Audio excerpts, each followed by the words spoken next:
let's first understand what is probability.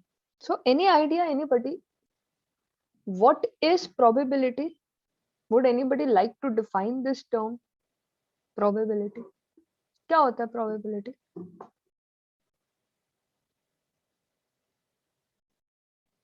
Anybody? Occurrence of any event. Right. The Frequency of the chances of, occurrence.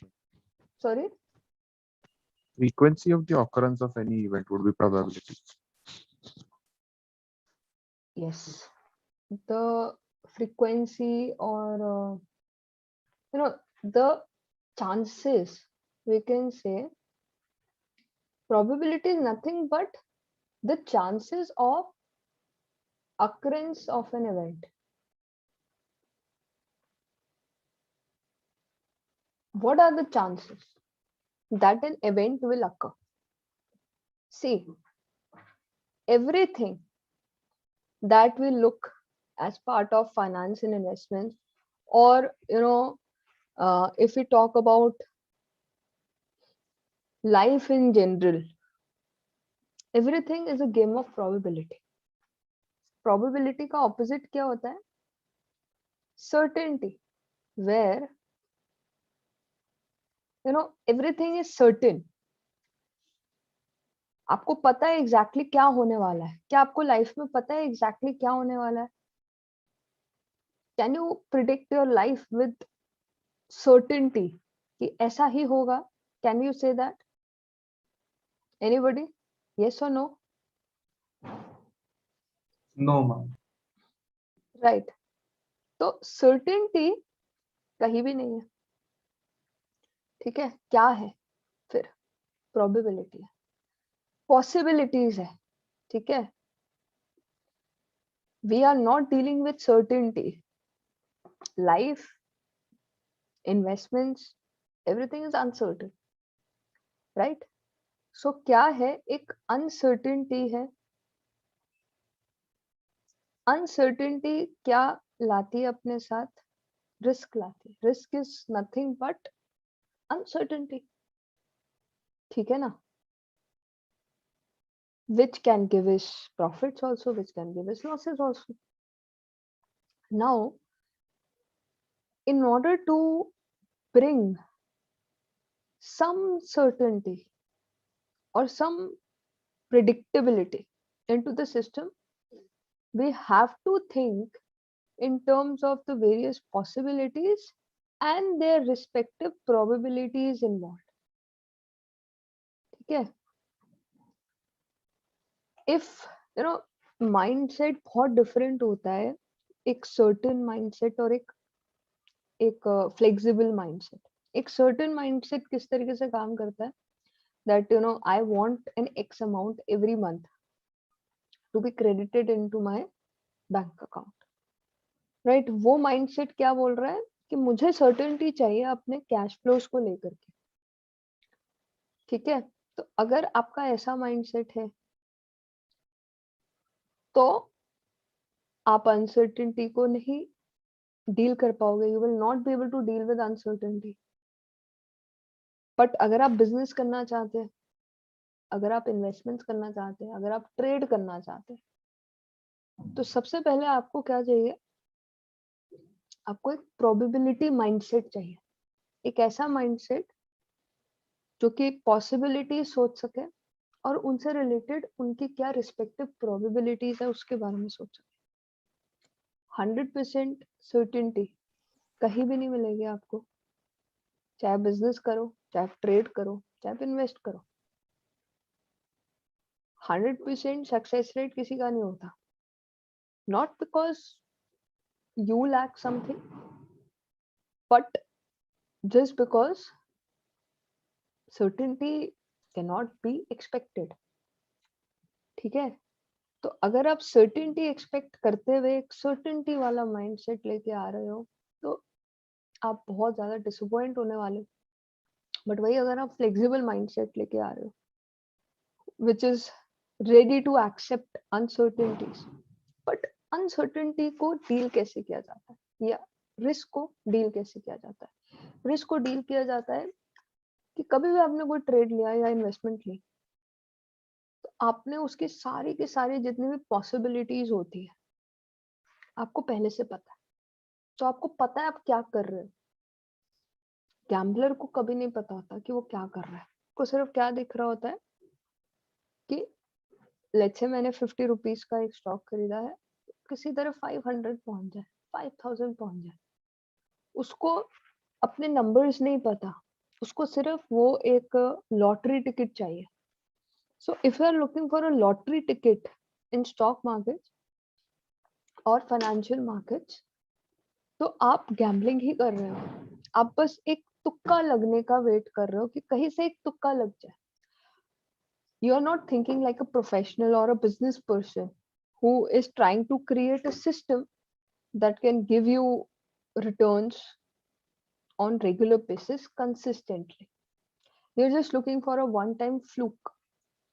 और one time fluke मिलेगा नहीं मिलेगा, you don't know. तो आप ना चाहते हुए भी अपनी अनसर्टेनिटी को बढ़ा रहे हो।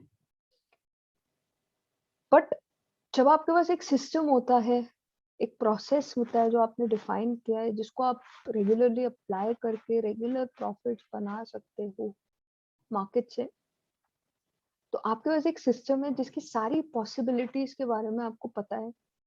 कि आपको पता है कि अगर प्रॉफिट होता है तो मेरे को प्रॉफिट कहाँ बुक करना है, उसको अगर मेरे को ट्रेल करना है तो मेरे को कैसे ट्रेल करना है, आपका स्टॉप लॉस क्या है, आपका लॉस लिमिट क्या है, एवरीथिंग इज प्लान्ड।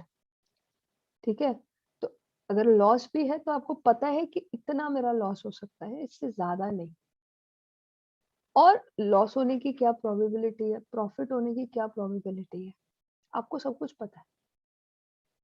तो अगर आप प्रोबेबिलिटीज के टर्म्स में अप्रोच करोगे तो आप एक प्रॉफिटेबल कंसिस्टेंट प्रॉफिटेबल ट्रेडर या इन्वेस्टर बन सकते हैं। अगर आप प्रोबेबिलिटी माइंडसेट नहीं अडॉप्ट कर सकते तो you can not be a successful investor और ट्रेडर। स्ट्रैटेजीज सिस्टम सब सेकेंडरी है, पहले एक राइट अप्रोच होना जरूरी है, that is to have a probabilistic approach. Everything is a probability, nothing is certain. So we are very open and flexible to accept losses also, but losses हम define करेंगे। ठीक है ना, अगर लॉस होता है तो हमें पहले से पता है कि कितना लॉस होगा, तो चीजें आपके कंट्रोल में। ठीक है, अब प्रोबेबिलिटी चांस की बात है। ठीक है, लेट्स से आपने चांस की बात है एज इन कि क्या कितना किस चीज का चांस है टू हैपन। लेट्स से आपने एक ट्रेड लिया, तो there are 3 possibilities to it, right. One possibility is कि आपको प्रॉफिट होगा, सेकेंड प्रोबेबिलिटी इज कि ब्रेक इवन हुआ, that is no profit no loss, जितने पे एंटर किया उतने पे एग्जिट कर दिया। And third possibility is loss. अब आप कैसे ट्रेड्स लोगे, ठीक है, पॉसिबिलिटीज तो तीनों की है, हमेशा रहेगी। जब भी आप कोई भी ट्रेड करते हो, इन्वेस्टमेंट करते हो, these are the 3 possibilities which will always be there. अब इनके रिस्पेक्टिव प्रोबेबिलिटीज क्या है। अगर प्रोबेबिलिटी आपके सक्सेस की 50% मिनिमम साइड पे आप देखोगे, ठीक है, ये तो आपकी पॉसिबिलिटीज है। लुकिंग एट द प्रोबेबिलिटीज, आपका minimum to minimum probability should be 50%। ठीक है ना, कि एटलीस्ट 50-50 चांस तो है, वरना आप एक ऐसे ट्रेड में, एक ऐसी इन्वेस्टमेंट में पार्टिसिपेट ही क्यों करना चाहोगे जहां पर ऑड्स आर अगेंस्ट यू, जहां पर प्रोबेबिलिटीज अगेंस्ट यू। समझ रहे हो, आप चाहोगे कि ऐसी ट्रेड में पार्टिसिपेट करा जाए जहां पर at least 50% chance of being profitable हो, रेस्ट ब्रेक इवन होने की कुछ प्रोबेबिलिटी हो जाए। ठीक है, लेट्स से ब्रेक इवन होने की 30% या 20% probability and rest is the loss probability. तो आप ऐसे ट्रेड का कॉम्बिनेशन देखोगे जहां पर हाईएस्ट प्रोबेबिलिटी प्रॉफिट की है ब्रेक इवन की कुछ प्रोबेबिलिटी है कि आप ब्रेक इवन पे भी एग्जिट कर सकते हो, और थोड़ी सी प्रोबेबिलिटी है आपकी लॉस होने की। And but you always remember कि every trade you take is a probability, तो हमेशा 50-50 चांस ही रहेगा। अगर आप 50-50 चांस ले करके चलते हो, हर ट्रेड को अप्रोच करते हो, तो आपकी कभी भी ओवर एक्सपेक्टेशन नहीं होगी। ऑफ कोर्स आप कोशिश ऐसी करोगे कि हाई प्रोबेबिलिटी ट्रेड्स लो, जहाँ पर 60-70% चांसेस हो कि trade works in your favour, but expect आप 50% करके चलोगे कि 50-50 चांसेस है, हो सकता है लॉस भी हो जाए। तो पहले तो आपका इस तरीके का माइंडसेट होना बहुत जरूरी है, फिर आता है risk management, strategy, psychology, everything, ठीक है। बट स्टार्टिंग पॉइंट इज कि आपका प्रोबेबिलिटी रिलेटेड माइंडसेट होना बहुत जरूरी है, अगर आप एक इन्वेस्टर या ट्रेडर या एक एनालिस्ट भी हो, तो प्रोबेबिलिटी रिलेटेड माइंडसेट होना बहुत जरूरी है। अभी हम क्या करेंगे, प्रोबेबिलिटी के कॉन्सेप्ट्स को समझेंगे, किस किस टाइप की प्रोबेबिलिटीज होती है, कैसे उसको कैलकुलेट किया जाता है, कैसे उसको यूज किया जाता है, इंटरप्रेट किया जाता है। इससे रिलेटेड हमारा पूरा चैप्टर रहने वाला है, ठीक है। तो first of all let's talk about a few small concepts, ठीक है। One concept is about an event. Event क्या होता है, जैसे हमारे एग्जाम्पल में एक ट्रेड क्या हो गया, एक इवेंट हो गया, that is basically some outcome. It can be a combination of outcomes और अ सिंगल आउटकम, बट एक कुछ भी आपने किया है तो एक आउटकम आया है, वो आपका क्या है, एक इवेंट है, ठीक है। अभी आउटकम जो आपका आया है, आई थिंक आउटकम आपका ये होना चाहिए, profit, break even and loss in this example. ये आपके तीन पॉसिबल आउटकम्स है अगर आप ट्रेड करते हो तो ये आपके तीन इवेंट्स हैं जो हो सकते हैं अगर आपने ट्रेड किया है, तो आई थिंक ये थ्री आपके इवेंट्स है, ठीक है। अब ये इवेंट्स जो हमने बनाए हैं, ये दो तरीके से हो सकते हैं। One can be that these can be mutually exclusive event, and the second is that they can be exhaustive events. Mutually exclusive events का मतलब that they cannot happen together. They are mutually exclusive. अगर एक होता है तो दूसरा नहीं हो सकता। आपको क्या लगता है, ये जो तीन हमने इवेंट्स डिफाइन किए हैं, are they mutually exclusive events? What do you think?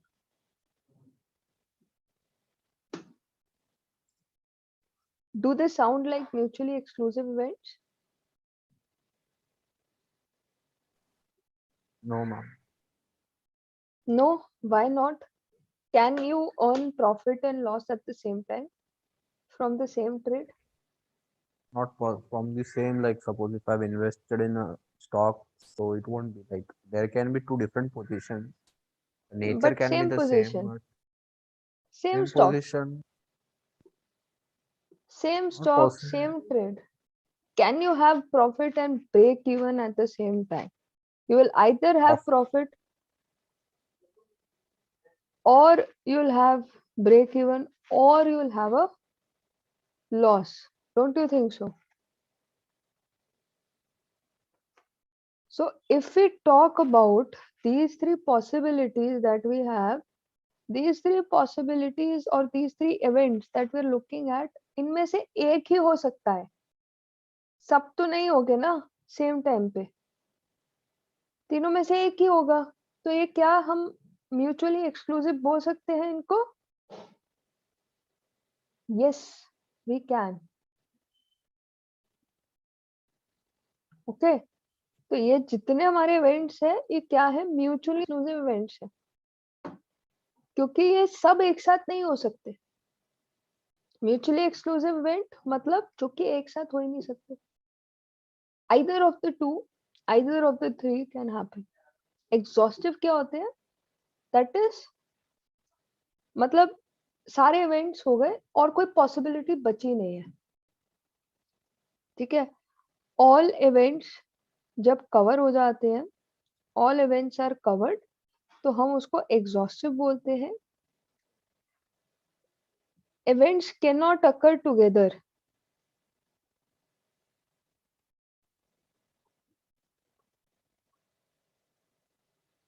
Events can't occur together जब होता है सिनेरियो, तो हम उन इवेंट्स को म्यूचुअली एक्सक्लूसिव इवेंट्स बोलते हैं, और एग्जॉस्टिव इवेंट्स बोलते हैं जब सारे इवेंट्स हमारे कवर हो चुके हैं एंड नथिंग इज लेफ्ट, ठीक है। तो अगर इस एग्जाम्पल की बात करें, profit, break even, loss are the three events that we mentioned. Can we say that these are exhaustive events?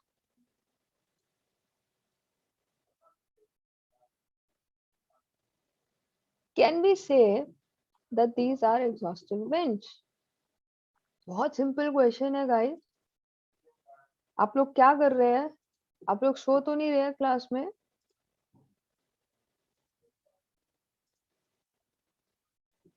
और कोई इवेंट पॉसिबल है प्रॉफिट, लॉस, ब्रेक इवन के अलावा?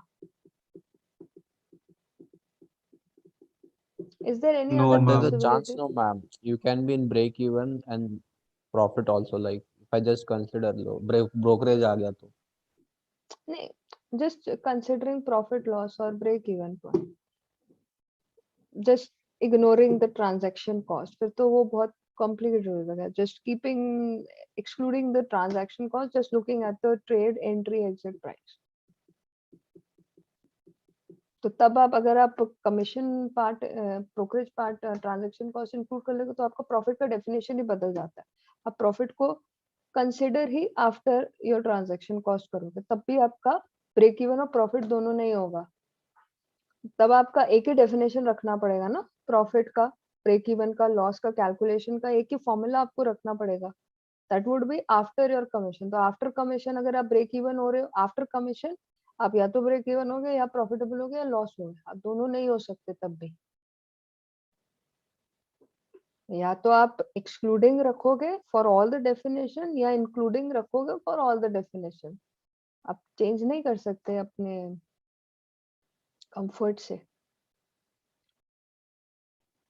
इन तीनों के अलावा और कोई पॉसिबिलिटी नहीं है, इसीलिए we can consider all of them as exhaustive events, right? So we can say that these three events are mutually exclusive because they can not occur simultaneously, and they are exhaustive events because it covers all the possibilities, after which we are not left with any of the possibility. ठीक है? So अगर हम इनका total निकालेंगे, so since they are exhaustive events, सारी list cover हो चुकी है, तो when we add the respective probabilities that we have with respect to these three possibilities, it comes out to be 100%. Okay, so जो हमारा total probability होता है of all the exhaustive events, that is always equivalent to 100%. और अगर हम इसको decimals में देखते हैं, तो it would be 0.5, 0.3, 0.2, टोटल करेंगे तो 1 आएगा।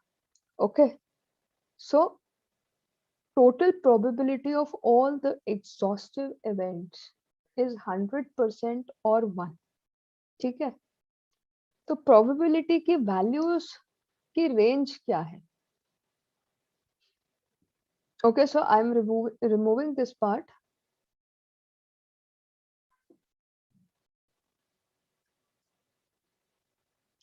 So range क्या होती है? 0 to 1 की probability की range होती है। 0 मतलब if an event has a 0 probability, how do we interpret it? It means that chances of occurrence of that event is 0, कि वो event हो ही नहीं सकता, उसकी कोई probability नहीं है। ठीक है, and it can maximum go to 1 or 100%, which says that there is a 100% chance of occurrence of an event. ठीक है, तो it can either go to 100% or 0. ठीक है, तो this is the range of probability which helps us understand कि एक event के होने की क्या probability. Now, while calculating this probability, we can have various approaches. Accordingly, we have different types of probabilities available to us, right? One such probability is empirical probability. ठीक है,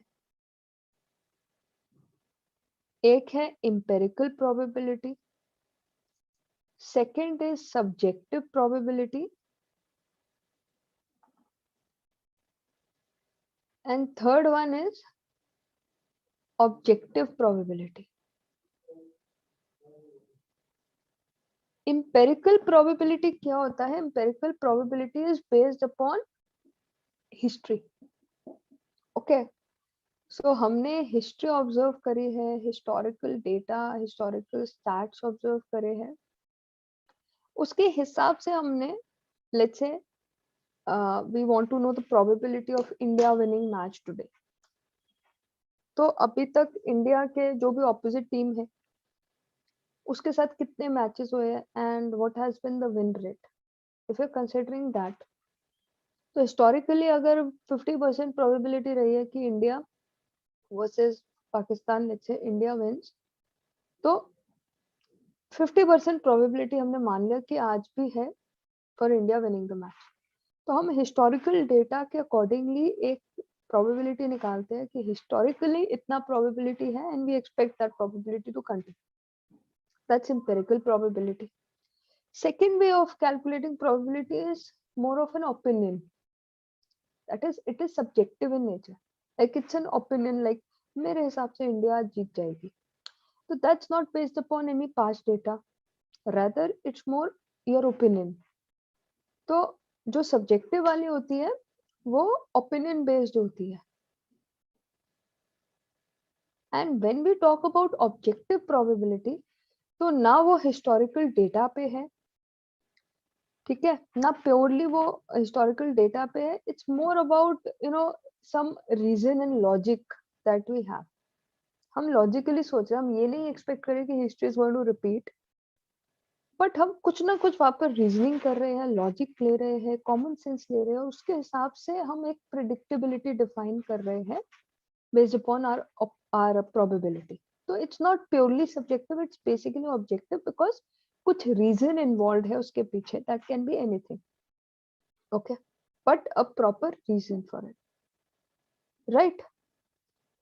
सो एक point तो हमारा ये हो जाता है कि हम प्रोबेबिलिटीज क्या है, कैसी रेंजेस है, और डिफरेंट टाइप्स ऑफ इवेंट्स क्या है, एंड हमारा different approaches to calculate probability क्या हो सकता है. अभी प्रोबेबिलिटी के साथ साथ एक और टर्म आता है ऑड्स का. ठीक है, कई बार I am sure you must have heard about this term कि odds are in favor. दो पॉसिबिलिटीज है. odds, either odds will be in favor or odds will be against. ठीक है, या तो they will be in favor or they will be in against. This is another way of quoting probability only. ठीक है, so probability of success जब हम define करते हैं तो हम क्या लेते हैं, द नंबर ऑफ टाइम्स हमारा सक्सेस आया. लेट्स से हमारे लिए सक्सेस का मतलब है प्रॉफिट. ठीक है, तो हम बेसिकली सक्सेस को प्रॉफिट के टर्म्स में देख रहे हैं. अगर हम एक जेनरिक कैलकुलेशन की बात करें तो नंबर ऑफ टाइम्स हमारा सक्सेस आया upon total number of events should give us our probability of success. तो हमारे let's say profit is success. So number of times हमारे को प्रॉफिट आया. लेट्स से हमने 10 ट्रेड्स लिए, तो 10 becomes our total number of events, out of which let's say हमारे को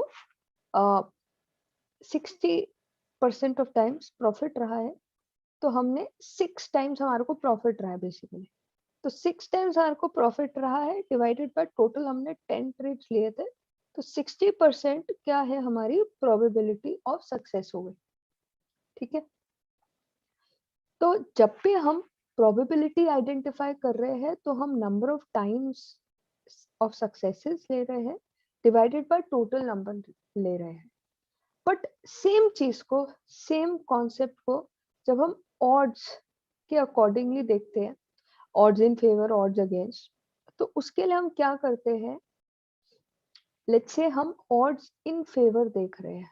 ठीक है, कि सेम क्वेश्चन में ऑड्स क्या है हमारे फेवर में, probability of success is 60%, what are the odds which are in favour of us. उसके लिए हम क्या करेंगे, जो भी हमारे नंबर ऑफ सक्सेसेस है उसको टोटल नंबर से डिवाइड करने की जगह पर नंबर ऑफ फेलियर से डिफाइन कर देंगे। ठीक है, मतलब whatever we want, the number of times that event can happen upon number of times the event which we don't want can happen. ठीक है, तभी हम उसको odds की लैंग्वेज दे रहे हैं। तो odds हमारे फेवर में कितना है, 6/4।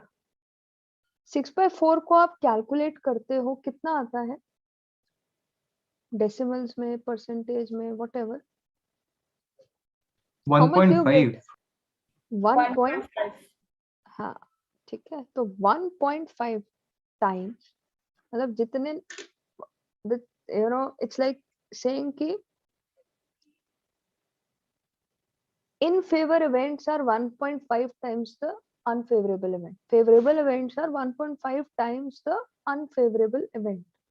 That means odds are in favor of us.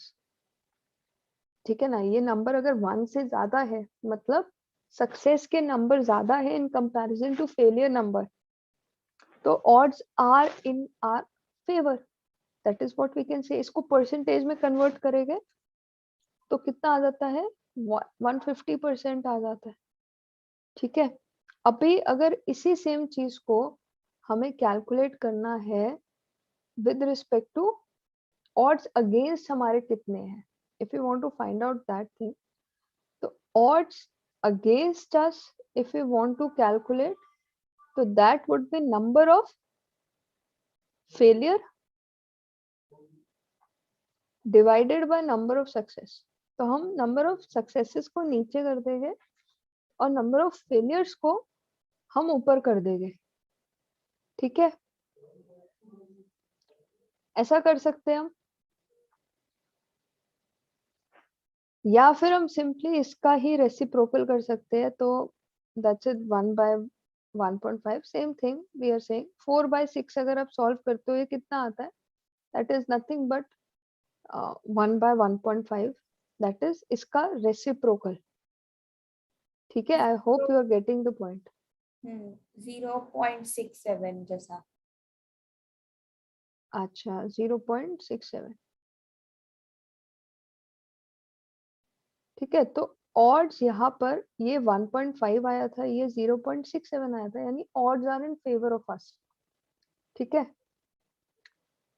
So odds in favour निकालना है, success by failure, odds against निकालना है, फेलियर बाय सक्सेस। टोटल की जगह पे ऑपोजिट जो भी होगा वो डिनोमिनेटर में आ जाएगा, सिंपली स्पीकिंग। ठीक है, तो ये एक कॉन्सेप्ट हो गया हमारा। अभी अगर मैं आपको, अगर हमारे पास प्रोबेबिलिटी है तो प्रोबेबिलिटी से ऑड्स कैसे निकाल सकते हैं, और ऑड्स है तो ऑड्स से प्रोबेबिलिटी कैसे निकाल सकते हैं, उस पे चलते हैं। I hope the concept of calculation of odds is clear everyone. Yes, Okay. ma'am. Okay, so I'll remove this part. Now let's say the probability of success is 70%. We want to know the odds in favor. Calculate कर सकते हो आप? The probability of success is 70%. What is the odds in favor? 2.33. 2.33.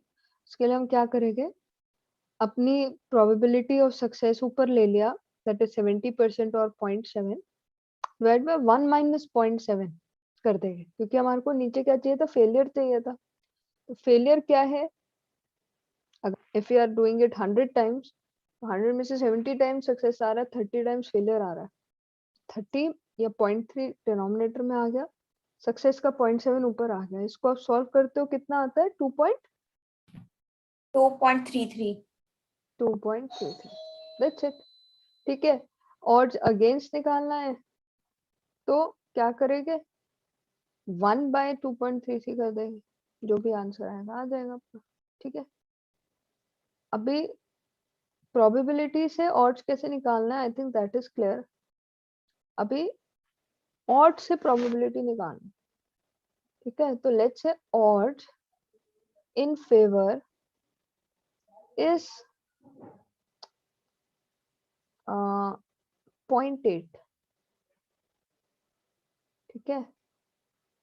odds in favor is 0.8. what is the probability of success?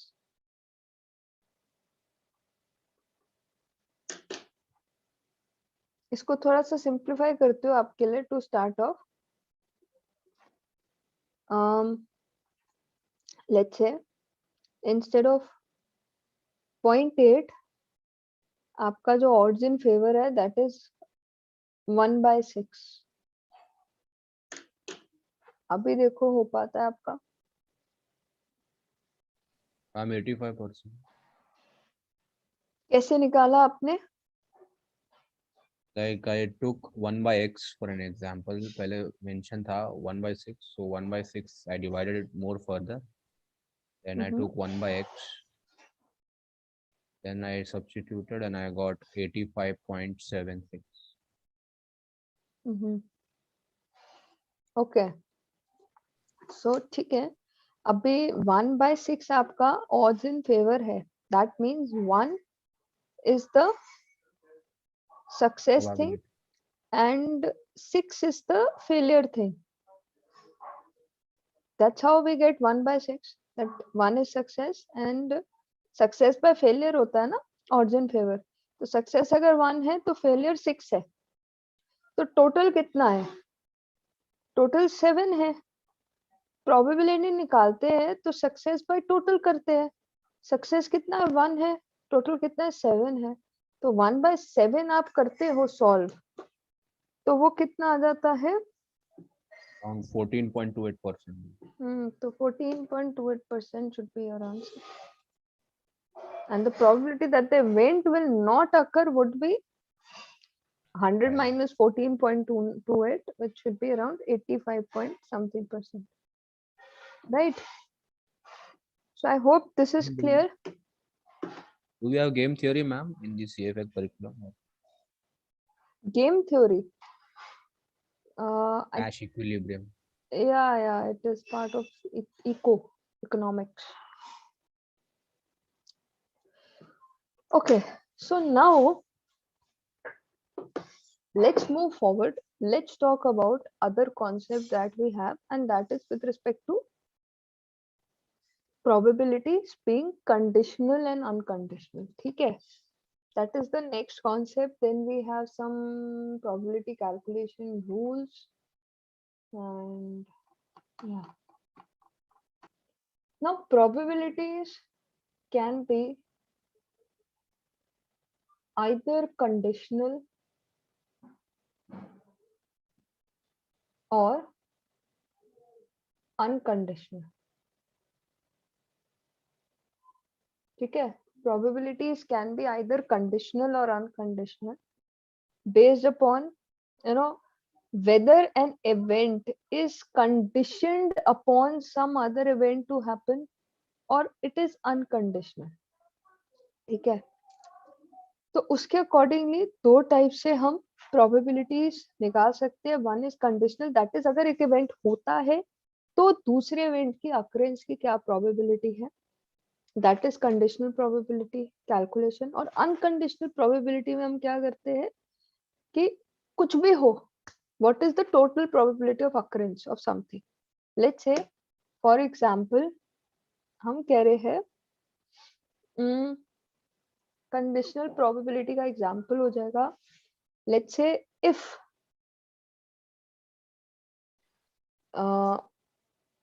if it rains, what is the probability of India winning the match? That is a conditional probability that we are trying to find out.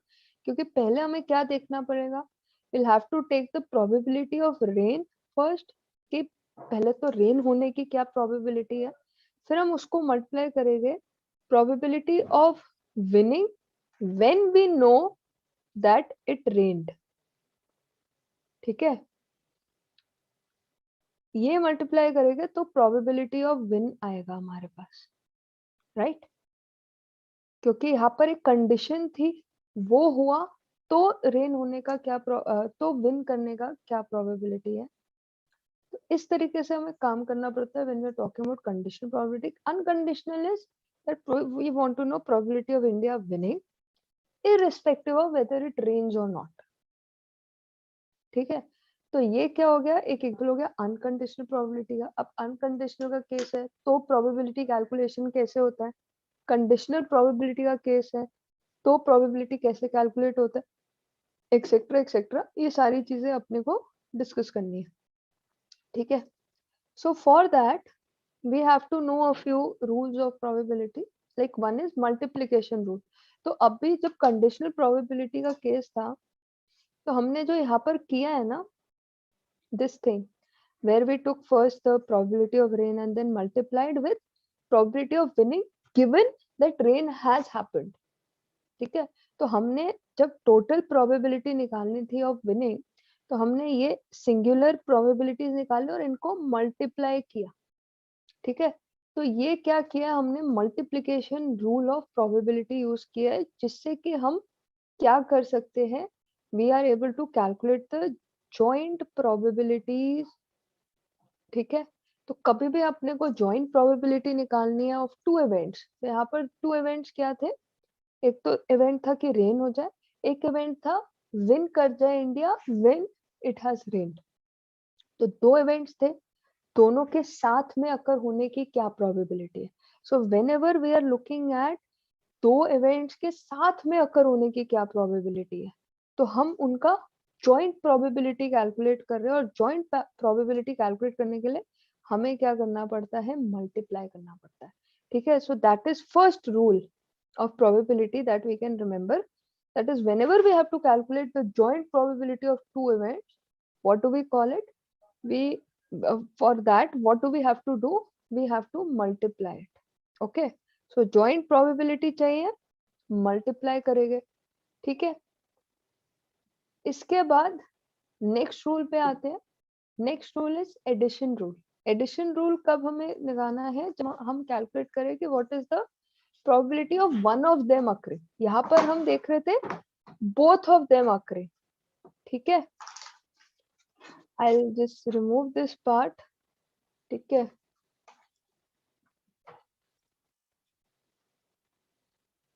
if I remove this part, so first rule क्या था, both events occurring. So if we are looking at the probability of both events occurring, we multiply. If we want to know one of them, दोनों नहीं occur करने चाहिए, one of the events should occur, इसकी हम probability अगर calculate कर रहे तो हमारे को क्या यूज करना पड़ेगा, एडिशन रूल यूज करना पड़ेगा. ठीक है, तो मल्टीप्लाई कैसे किया था, probability of A event into probability of B event given A event has occurred. ये मल्टीप्लाई किया था हमने, तो प्रोबेबिलिटी ऑफ बी इवेंट आया था. That is in our example it was about winning. ठीक है, या फिर कह लो probability of we can state it as A B event. Joint event है ना, कि एक तरफ रेन भी कर गए, एक तरफ हमने विन भी कर लिया. तो this is joint probability. We stated like this, probability of AB would be equivalent to probability of A into probability of B given A has occurred. So this is about both the events occurring together. When we are looking at one of them occurring, not both of them, then we have to use the addition rule. For the addition rule हमें क्या करना पड़ता है? We take the probability of either of the two occurring. So दोनों में से कोई एक अकर कर जाए, इसकी probability चाहिए तो probability of A चाहिए होगा, plus probability of B कर लेंगे, minus any common probability of occurrence we have. ठीक है? It's just like दो सर्कल्स है, ए की प्रोबेबिलिटी इस पूरे सर्कल में डिफाइन हो रही है, बी की प्रोबेबिलिटी इस पूरे सर्कल में डिफाइन हो रही है. हमें चाहिए कि ए या बी उनमें से कोई भी अकर कर जाए, इसकी क्या प्रोबेबिलिटी है. तो जो इनकी कॉमन प्रोबेबिलिटी है इसको हम एलिमिनेट करेंगे, तभी तो आइदर ए और बी की प्रोबेबिलिटी पता चलेगी. तो इसीलिए अगर इनका कोई भी जॉइंट एरिया है तो हमने उसको यहाँ पर सब्ट्रैक्ट करना होगा. ठीक है? So that's about one of the events occurring. Addition rule use करेंगे. इसके बाद ठीक है, तो ये दो मेन है हमारे. We can talk about a few examples here based upon all this stuff. ठीक है, just give me a minute. Let me find the question for you. Okay, so let's say this is our question.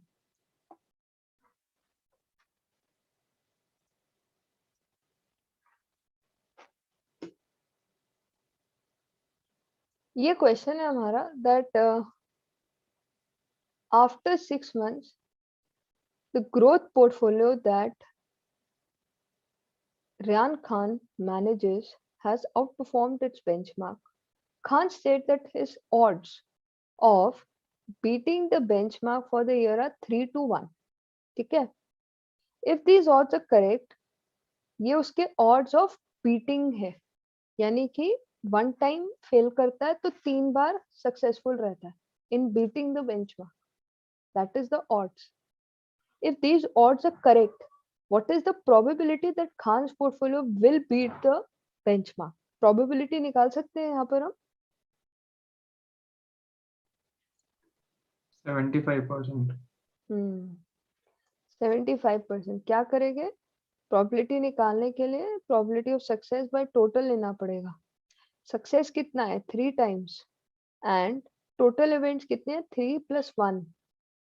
3 success के 1 failure के, तो 4 हो जाएगा. 3/4 करोगे तो 75% आ जाएगा. तो 75% is the probability of being successful in beating the benchmark. Understood everyone? Okay, so अभी ये एक पॉइंट हुआ. अभी एडिशन वगैरह पे भी क्वेश्चन करना है. उससे पहले एक और कॉन्सेप्ट है जो आपको पता होना चाहिए, and that is with respect to dependent versus independent events. ठीक है? Dependent versus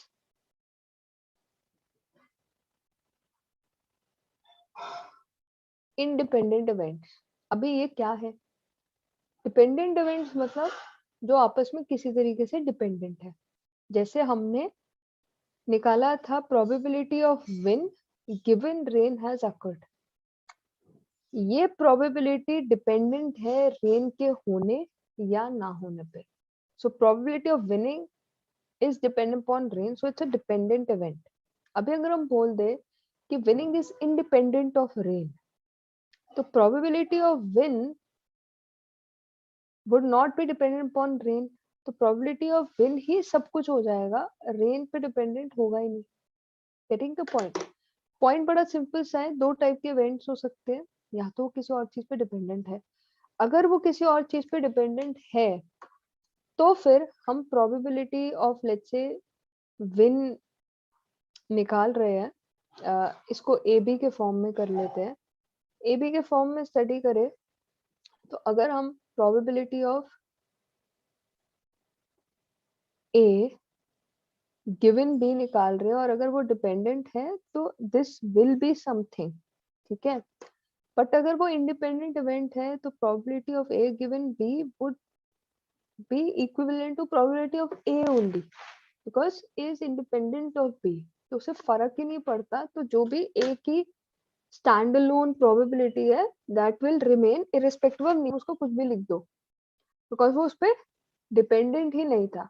और अगर हम प्रोबेबिलिटी ऑफ ए भी निकाल रहे थे तो हमने क्या बोला था, हम प्रोबेबिलिटी ऑफ ए ले गए into probability of B given A ले गए।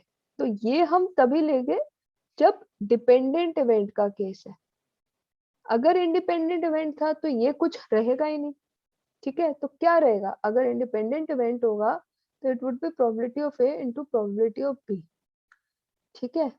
सो इंडिपेंडेंट इवेंट में क्या होता है, ये कॉन्सेप्ट नहीं होता, that is probability of B given given that A has occurred, क्योंकि बी इंडिपेंडेंट है ए से, ठीक है। तो आई होप ये एक छोटा सा पॉइंट आपको क्लियर है, ठीक है। तो कॉन्सेप्ट्स हमारे सारे हो गए हैं। एक टोटल प्रोबेबिलिटी रूल है जो काफी इंपॉर्टेंट है, वो हमने स्टडी करना है। फिर उसके बाद तो हम एक डिफरेंट एंगल में चले जाएंगे, ठीक है। मैंने एक बेस फॉर्मूला है तो, और एक वो काउंटिंग वाला है। 3-4 कॉन्सेप्ट्स है, big big concepts that we have. अभी हमने जो ये addition rule and all study किया है, इस पे कुछ चीजें देखते हैं, ठीक है। एक आधा question, let's try to calculate 1 or 2 questions here, ठीक है। Let's take this example, okay, let me get it for you.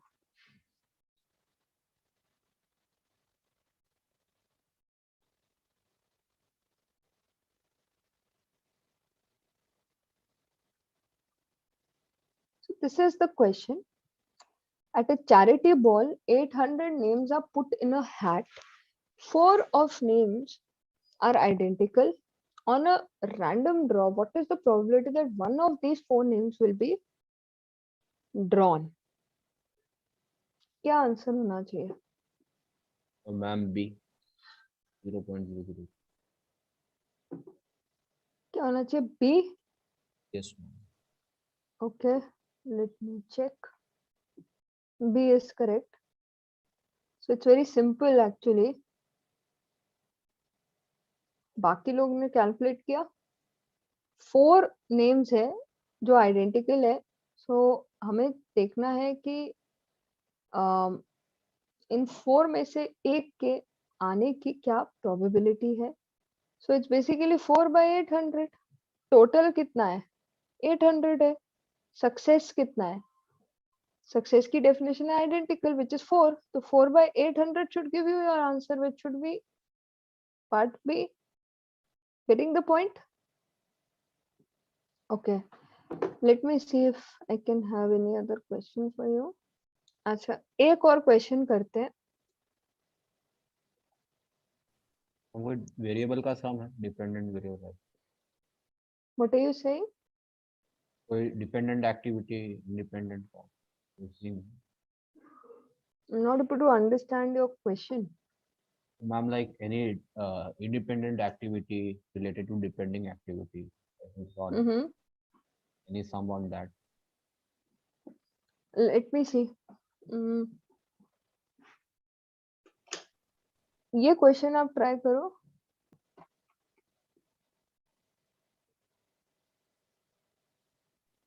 हम एक और 0.0045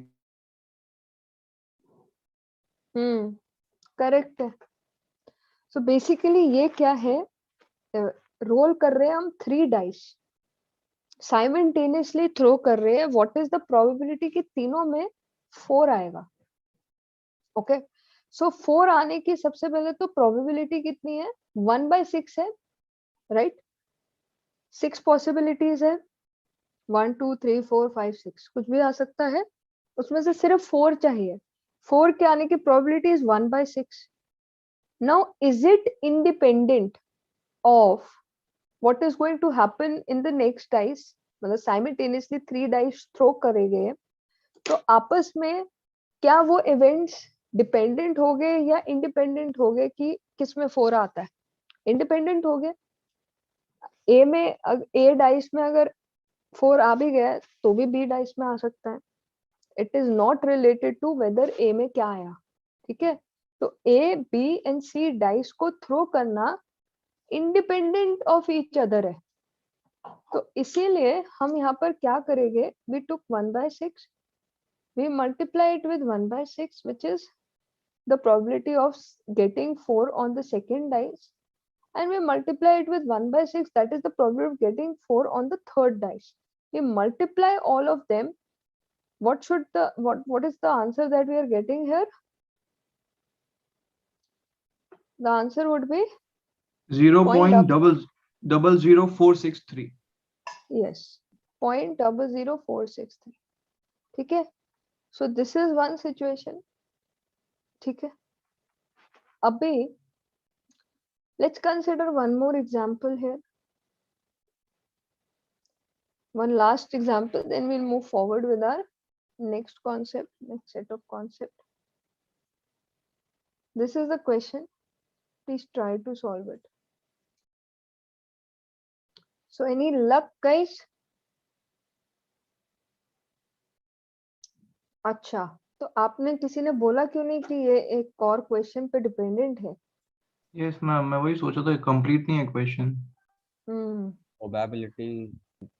Let me share the whole context here. मैंने तो रीड नहीं किया था. So इससे भी पहले there is some context.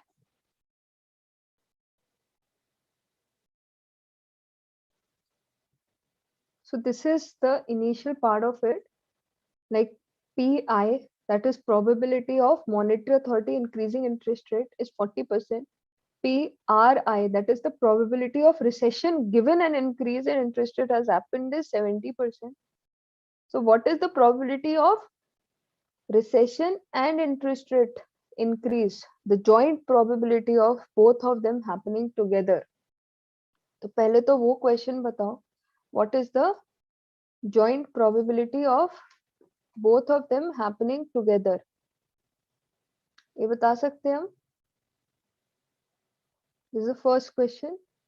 The second question is a different. पहले first question करते हैं. First question का क्या 0.28. आंसर होगा? 0.28. So we can simply multiply 0.4 into 0.7. ठीक है ना? दोनों को multiply करते हैं, joint probability आ जाएगी 0.28. अभी next part में क्या बोला जा रहा है? The fact that unconditional probability of recession is 34%. ये unconditional probability है.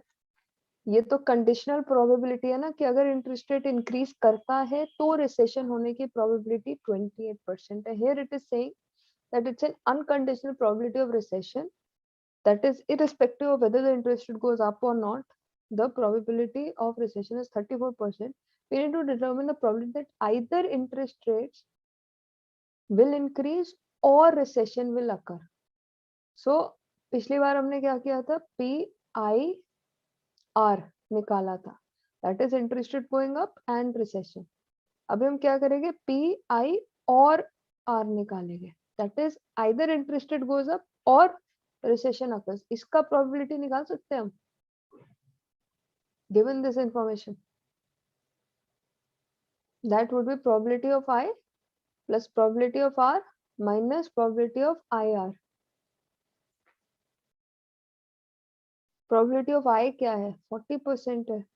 46.46. Okay. So 0.4 plus रिसेशन की आपको अनकंडीशनल प्रोबेबिलिटी 0.34 या 34% दी हुई.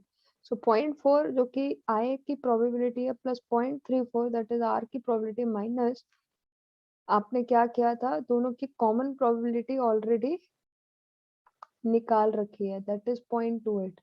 माइनस 0.28 आप कर दोगे तो 0.4 plus 0.34 minus 0.28 should give you the answer 0.46. 0.46 is absolutely correct. ठीक है, सो इस तरीके से हमने एडिशन रूल, मल्टीप्लिकेशन रूल देख लिया है. ठीक है, अभी हम चलते हैं अपने नेक्स्ट कॉन्सेप्ट पे, which is about total probability rule. ठीक है, So for that, I'll remove this portion. I hope everyone has done till here.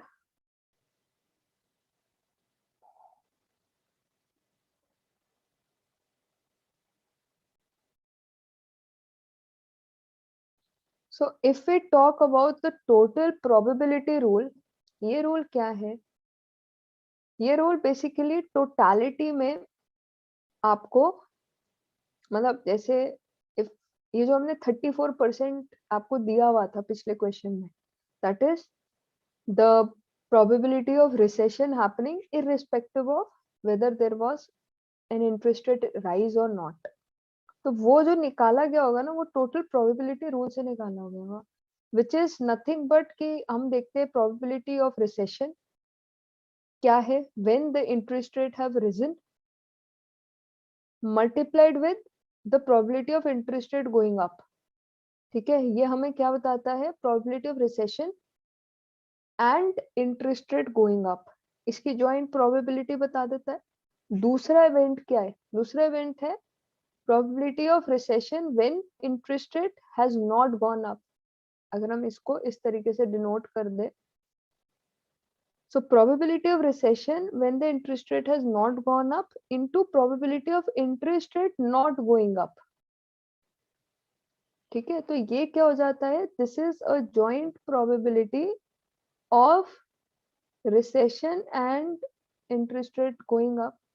That is probability of RI. When we talk about this, this is basically the joint probability of R and interest rate not going up. So we can write it as probability of RIC.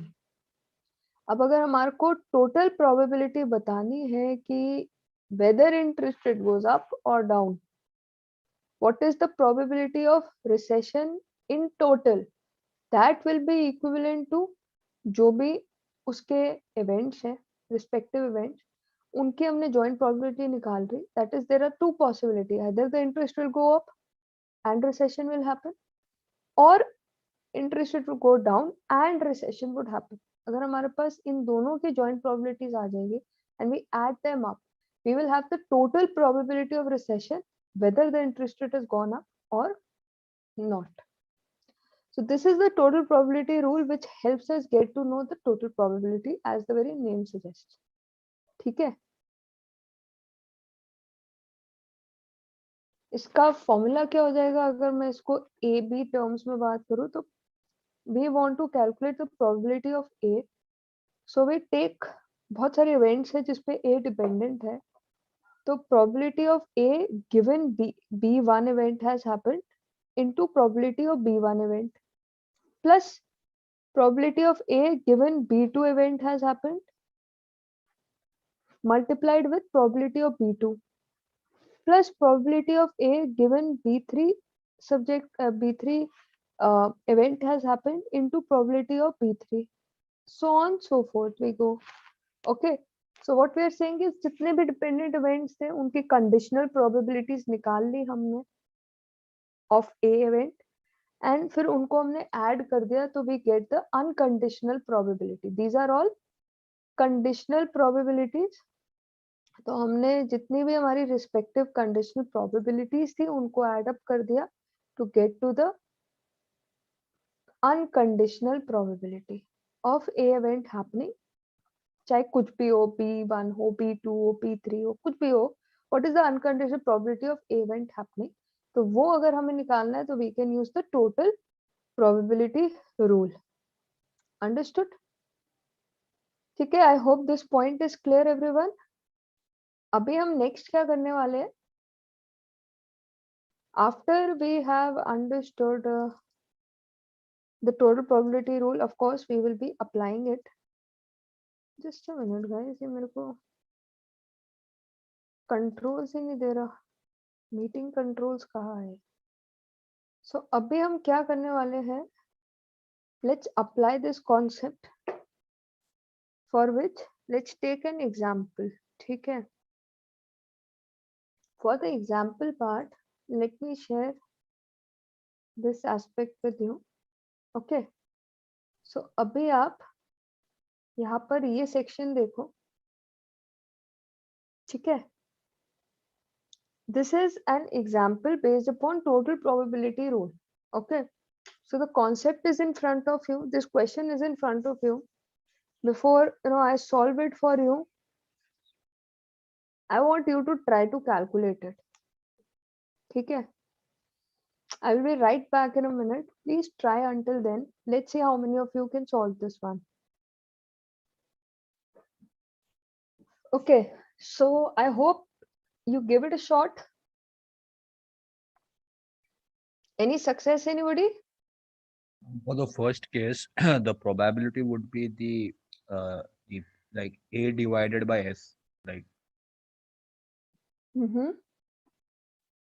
second one, I'm still trying, ma'am.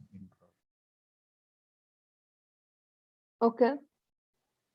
So basically, on inspecting data, you observe some persistence in EPS changes. Increase tend to be followed by increase and decrease.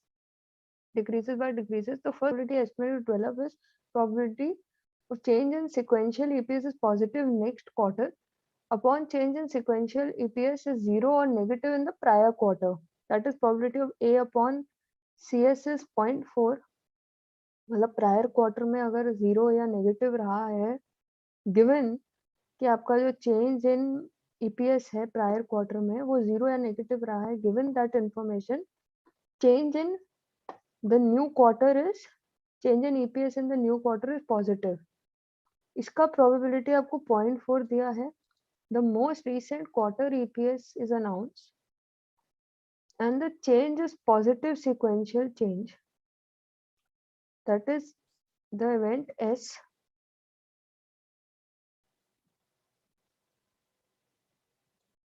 You are interested in forecasting EPS for the third quarter year 1.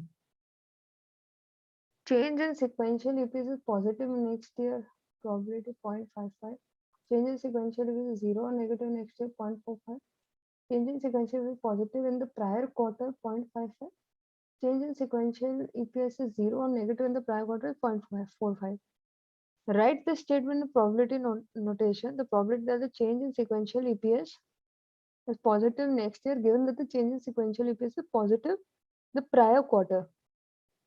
तो ये तो statement पहले से ही दिया हुआ है आपको कि यू वांट टू कैलकुलेट कि आपका सीक्वेंशियल क्वार्टर का भी ईपीएस पॉजिटिव है, गिवन कि आपके प्रायर क्वार्टर का भी ईपीएस पॉजिटिव था. तो अगर पिछले क्वार्टर का भी ईपीएस पॉजिटिव है, नेक्स्ट क्वार्टर का भी ईपीएस पॉजिटिव होता है, तो आप उसकी प्रोबेबिलिटी कैलकुलेट करना चाह रहे हो, तो आपने इसको इस तरीके से लिख दिया. अभी आपको बोला जा रहा है कि आप उसकी प्रोबेबिलिटी निकालो.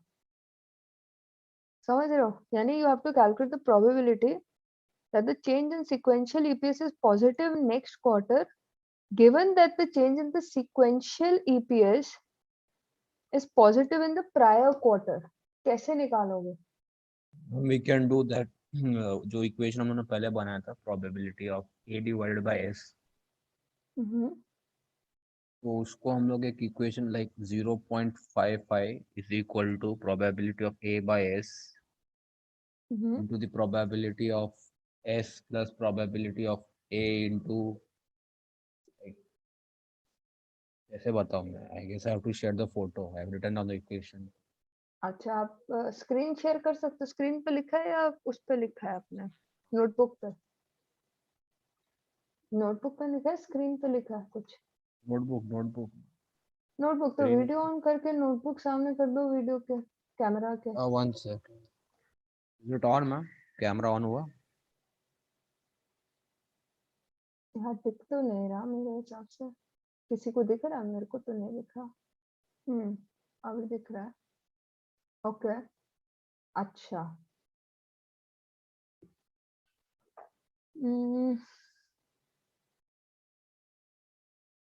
ठीक है, आपने ठीक किया हुआ है. ऐसे ही करना है. आंसर क्या आएगा फिर? Answer should be 0.673. कहा गया क्वेश्चन? कहा गया? सो क्वेश्चन, अच्छा क्वेश्चन मैंने नोट डाउन नहीं किया था, आपको दिखाया था. सो आई होप क्वेश्चन आपके पास है. हमें बेसिकली क्या निकालना है, हमें निकालना है प्रोबेबिलिटी कि पिछले क्वार्टर में अगर पॉजिटिव ईपीएस रहा है, change in EPS is positive, तो अगले क्वार्टर में भी पॉजिटिव रहेगा, राइट? इसकी प्रोबेबिलिटी निकालनी है हमारे को, और हमें क्या दिया गया है, change in sequential EPS is positive next quarter का हमें ऑलरेडी प्रोबेबिलिटी दिया हुआ है, यानी हमारे को टोटल प्रोबेबिलिटी दिया हुआ है, फिर हमारे को डिपेंडेंट या कंडीशनल प्रोबेबिलिटीज दिया हुआ है, टोटल प्रोबेबिलिटी दिया हुआ है, हमारे को क्या निकालना है। अगर हम इसको सिंपली लिखते हैं, ठीक है, तो हमें अगर पी ए चाहिए तो एक सिचुएशन तो ये है कि P probability of A when S has occurred, given that S has occurred, into probability of S plus probability of A given S has not occurred, मतलब प्राइजेस नीचे गए हैं, EPS नीचे गया है, into probability of EPS going down in the sequential quarter, ठीक है। तो ये इक्वेशन हमने बना ली। अभी हमें change in sequential EPS is positive next quarter, यानी कि इसका टोटल दिया हुआ है 0.55 and probability of A given S, that is पिछले ईपीएस में पिछले क्वार्टर में नेगेटिव था, ये कितना दिया हुआ है, इसका प्रोबेबिलिटी, इसका प्रोबेबिलिटी है हमारा 0.45, राइट? नहीं, एक्चुअली ये तो निकालना है ना हमने, प्रोबेबिलिटी ऑफ, यही तो निकालना है। तो ये हम एज इज रहने देते हैं, इसको मल्टीप्लाई करेंगे प्रोबेबिलिटी ऑफ एस से, जो कि कितनी है, दैट इज 0.55 0.55, उसको हमने 0.5 से मल्टीप्लाई किया, प्लस अब probability of A given S C is how much, 0.4 है, तो 0.4 इंटू 0.5, 0.45, राइट? तो ये है, इसमें आप बस इसके लिए सॉल्व कर देते हो, आपका फाइनल आंसर आ जाएगा। This is one example of total probability rule, ठीक है। अभी इसके बाद I hope it is clear, answer आपका फाइनल आंसर क्या आ रहा है इसका? 0.673 ma'am. 0.673 should be your answer, final answer. Okay, we'll do more questions, don't worry. Abhi let's move forward with our next concept, ठीक है, that is of expected value, right? So let's see expected value क्या है।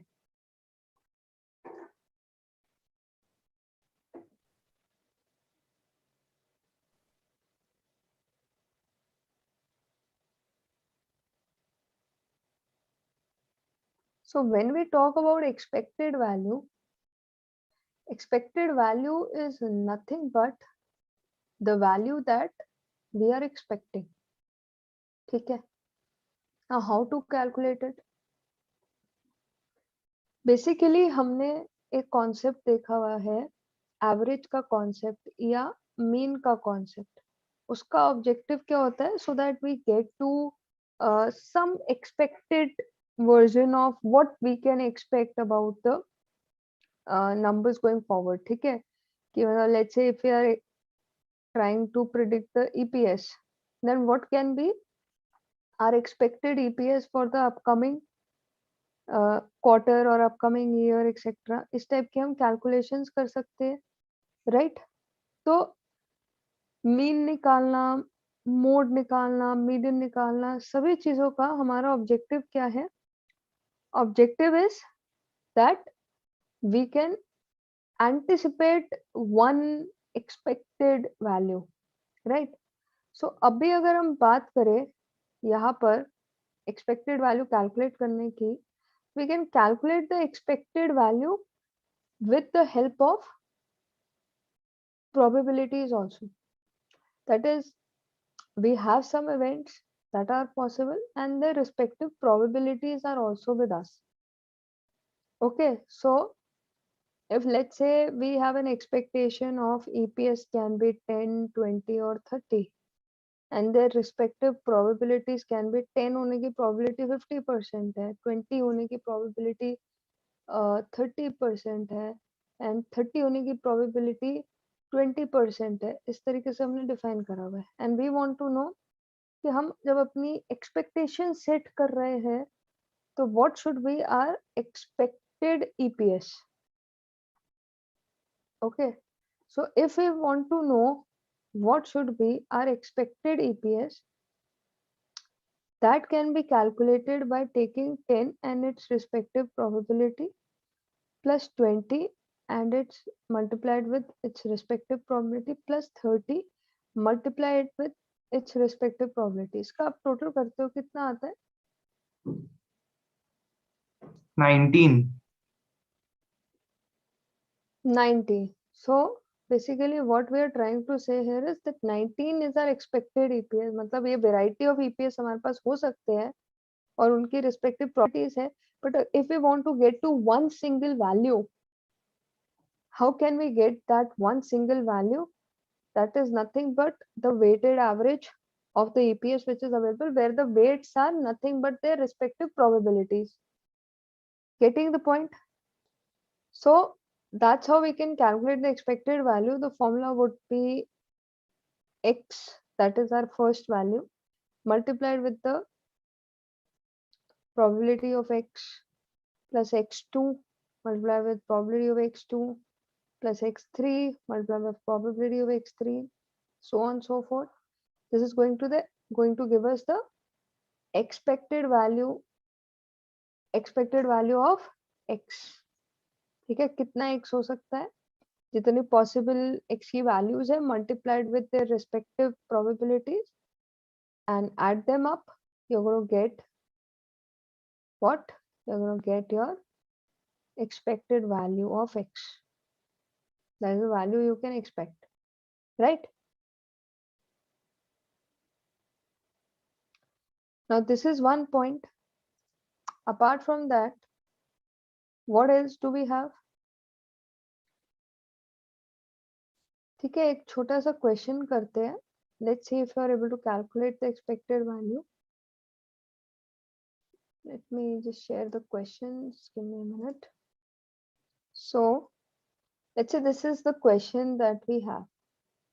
Okay, so this is what we are given. We are given the various EPS, their respective probabilities. Can you calculate and let me know what should be your expected value of the EPS? 2.34. 2.34.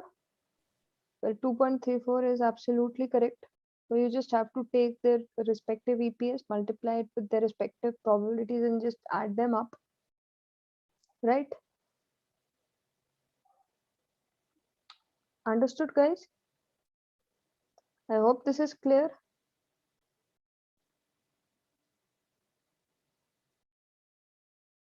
Okay, so this was about calculation of the expected value. अभी expected value के बाद क्या आता है? Expected value actually gives us an expectation of some returns that we can form. Okay, तो कितना हमारा expected return है? If we want to calculate that, then we can use expected value here. ठीक है? Expected value is one thing which gives us something like a mean return kind of an objective it fulfills. ठीक है, mean return कितना है based upon their respective probabilities निकालना है. So it is generally used as a return parameter. Return की बात कर रहे हैं तो ऑफ कोर्स रिस्क की भी बात करेंगे, रिस्क की बात कर रहे हैं तो वेरिएंस की बात करेंगे या स्टैंडर्ड डिविएशन की बात करेंगे. Now the basic variance and standard deviation calculation formula remains the same. The only difference that comes up here is that we will be incorporating the probability concept also here. तो हम जो simple variance का formula है वो क्या है? We take the observation and we subtract the mean, return from it. इसका हम square करते जाते हैं, add कर देते हैं, divided by n कर देते हैं. This is the simple formula for variance. Are we aware of it? Familiar है? Observation minus mean का square का sum by n. Are we aware of it? Please confirm. इसकी knowledge है कि नहीं? Yes or no? कुछ तो बोल दो. हम पढ़ा है पहले, याद है पढ़ा थोड़ा है? थोड़ा। थोड़ा बहुत ही। ठीक है. तो ये इसका बेसिक कॉन्सेप्ट होता है, ठीक है. More on it again in corporate finance and portfolio management में और है ये डिटेल में. तो बेसिकली हम x ले लेते हैं, that is the observation minus the mean that we have calculated based upon the observation. उसका स्क्वायर करके सम करके डिवाइड बाय n कर देते हैं. ये वेरिएंस आ जाता है. बट अगर प्रोबेबिलिटीज भी दी हो तो हमें क्या करना होता है? तो सबसे पहले तो जो ये मीन रिटर्न हम निकालते हैं, ये मीन रिटर्न निकालने के लिए हमें क्या चाहिए होता है? हम एक्सपेक्टेड वैल्यू निकालेंगे सबसे पहले तो, ठीक है. This would be replaced by expected value. Secondly क्या होगा, यहाँ पर सम करते हुए जैसे x माइनस एक्स बार, ठीक है, का square into their respective probabilities भी होगा और फिर उसके बाद सम होगा और डिवाइडेड बाय n होगा. या we can say that n की अपने को जरूरत ही नहीं है क्योंकि we are working on probability only now. ठीक है. तो total sum of all the probabilities will be 1 only. मैं एग्जांपल करके दिखाऊंगी तो आपको क्लैरिटी आ जाएगी. This is the normal formula of variance, this is the formula with respect to probability. ठीक है. तो क्या करते हैं, सिंपली x माइनस एक्स बार का स्क्वायर करके इनटू द रिस्पेक्टिव प्रोबेबिलिटीज करके सम कर देते हैं to get to the variance. और अगर स्टैंडर्ड डिविएशन निकालना है तो स्टैंडर्ड डिविएशन क्या हो जाता है? स्टैंडर्ड डिविएशन नथिंग बट इसी का आप अंडर रूट कर दोगे, x माइनस एक्स बार का स्क्वायर बाय n. सेम जो भी आपका आंसर आया है वेरिएंस का, उसका अंडर रूट कर देते हैं, स्टैंडर्ड डिविएशन आ जाता है. सेम यहाँ पर भी जो हमने निकाला हुआ है इसका अंडर रूट कर देंगे तो स्टैंडर्ड डिविएशन आ जाएगा, which is a measure of risk which tells us how much risk exposure we have. Standard deviation का मतलब क्या है? इट टेल्स अस कि जो हमने मीन वैल्यू निकाली है या एक्सपेक्टेड एक वैल्यू निकाली है उससे डिविएट हम कितना कर सकते हैं. ठीक है. तो इसीलिए हमने क्या किया है, we have taken our observation and वो कितना डिविएट कर रही है मीन वैल्यू से या एक्सपेक्टेड वैल्यू से, उससे कितना डिविएट कर रही है वो कैलकुलेट किया है हमने, स्क्वायर किया है, सबका ऐड किया है, डिवाइडेड बाय n किया है. क्योंकि यहाँ पर नेगेटिव वैल्यू भी आएगी, पॉजिटिव वैल्यू भी आएगी, कभी ऑब्जर्वेशन हमारे मीन से ज्यादा भी होगी, कभी कम भी होगी. तो in order to remove the effect of plus and minus हमने उसको स्क्वायर करके सम किया है और फिर डिवाइड बाय n किया है ताकि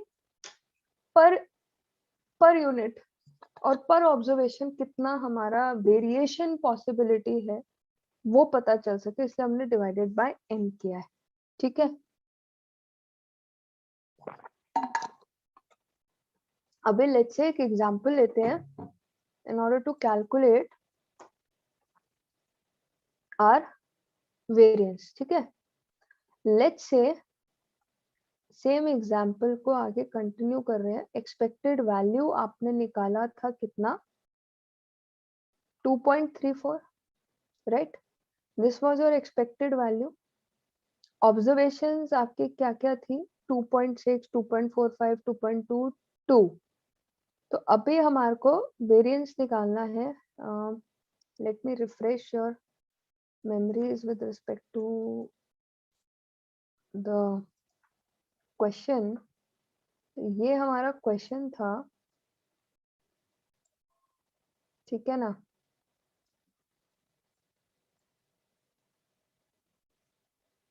तो यहाँ पे आपने क्या किया था, आपने 2.34 की उसकी एक्सपेक्टेड वैल्यू निकाली थी। अभी ये सब हमारे पास वैल्यूज है, ये हमारी ऑब्जर्वेशन हो गई। तो हम देखेंगे कि हमारी ऑब्जर्वेशन हमारी एक्सपेक्टेड वैल्यू से कितना डिविएट कर रही है। सो 2.6 माइनस 2.34 करेंगे, ठीक है। 2.45 which is a second observation minus 2.34 करेंगे। 2.2 which is a third observation minus 2.34 करेंगे and 2 minus 2.34 हमारी फोर्थ ऑब्जर्वेशन लेंगे, ठीक है। तो ये हमारे क्या आ गई है, 4 ऑब्जर्वेशंस आ गई है, ठीक है। अभी इनका क्या करना है, स्क्वायर करना है, ठीक है। इनको मल्टीप्लाई करना है इनकी रिस्पेक्टिव प्रोबेबिलिटी से, जो कि यहाँ दी हुई है।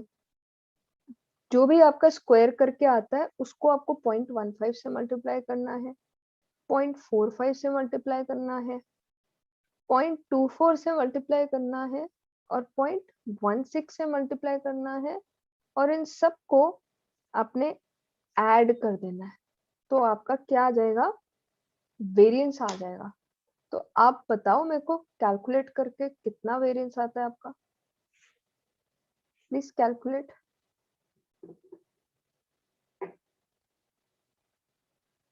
Point 033,875. Let me check. Yes, that is correct. इसको अभी हम टोटल आपका आया 0.033875। इसको हम परसेंटेज में कन्वर्ट करते तो दैट वुड बी 3.3875%। ये क्या है, हमारा वेरिएंस है। This is what variance. If we want to know the standard deviation, standard deviation के लिए क्या करेंगे, इसी का अंडर रूट कर देंगे। तो 0.03387 का अगर आप अंडर रूट करते हो वो कितना आता है, या फिर 3.3875 का करते हो, इन एनी केस क्या आता है आपका? And the answer is negative 0.0625. Negative तो आ ही नहीं सकता कुछ भी, बिकॉज आपने सब चीजों का स्क्वायर करा है। तो स्क्वायर का तो साइन नेगेटिव हो ही नहीं सकता, तो मतलब कुछ कैलकुलेशन में मिस्टेक है। Rectify. The answer is 0.18. 0.88 किसका आंसर है? 0.18, ma'am. The standard deviation. 0.18 हाँ, 0.18 तो एक सेकेंड रुकना जरा। आंसर वैसे जो दिया हुआ है दैट्स 19.69। इसका अंडर रूट निकालने के लिए हम अपना कैलकुलेटर यूज कर सकते हैं। We can use our calculator for that. Okay, so if you look into the calculator side, तो आपको सिंपली उसका अंडर रूट करना है। तो you put the value is let's say 3.876। इसका अंडर रूट करोगे आप तो there is key on your calculator under root x करके बना होगा, अंडर रूट एक्स। तो आपको सिंपली अंडर रूट एक्स पे क्लिक करना है, यू विल रीच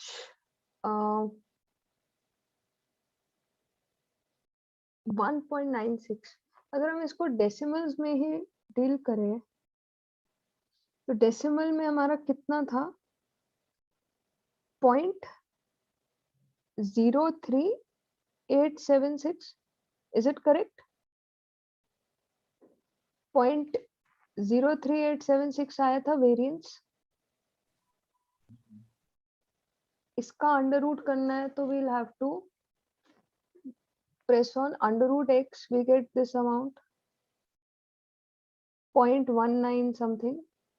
अब इसको परसेंटेज में कन्वर्ट करना है, इसको सिंपली आप 100 से मल्टीप्लाई कर देते हो तो यू गेट 19.68%। तो सिंपली Around डेसिमल्स में ही 20%. रहने दो, ठीक है। अरे मैम 0.038 से एक्चुअली जो मेरे को वेरिएंस मिला है ना, that is quite different. Like the right variance I did it, so the right variance should come around 0.038. Not it's double 3 नहीं आएगा, 3875 आएगा डायरेक्ट. हाँ, तो वही किया मैंने भी। वो मेरा वेरिएंस अलग है मैम, इसके लिए आई एम अच्छा, गेटिंग अ डिफरेंट आंसर. तो आप एक काम कर सकते हो, ट्राई करो Yeah, इस I क्वेश्चन को I did it again. again. Yeah, ma'am. I will इसका redo. इसका पीडीएफ अवेलेबल है आपके पोर्टल में, so you can download the PDF on this chapter. ये पीडीएफ से ही मैंने क्वेश्चन उठाया है, so you can look into, I'll share the screen with respect to this question. तो ये आपके पीडीएफ का ही क्वेश्चन है, यहाँ पर इसका सॉल्यूशन भी है। You can try again looking at the solution. Still अगर आपका नहीं होता तो come in the doubt session, we will discuss it there. Okay, Yeah, so ma'am. abhi ke liye what all work you have, we have completed TVM. You have to complete all the questions, whatever is applicable and whatever sources you have. Complete all the questions of TVM, revise TVM, complete all the questions. Come for doubts of TVM in the doubt sessions on Tuesday and Friday. Secondly, revise this probability chapter till what we have done till now. ठीक है, अभी तक हमने expected value variance तक कर लिया है, अभी और भी कॉन्सेप्ट्स है ऑफ कोर्स जो हमें करने हैं, बट जितना अभी हमने कर लिया है उतना रिवाइज आप जरूर कर लें। And then of course will continue with this chapter. Next Saturday आपका ये चैप्टर कंप्लीट हो जाएगा and then will take it from there. Okay, so that's it I think for today. Do revise TVM and solve its question, and we will connect again in the doubt session to discuss the doubts with respect to your TVM questions, right? And now I think that's it for today. ठीक है, बाकी के topics हम next Saturday करते हैं। ठीक है, चलो, okay then, thank you guys, take care, bye bye, see you next time. Thank you, ma'am. Thank you, ma'am. Thank you.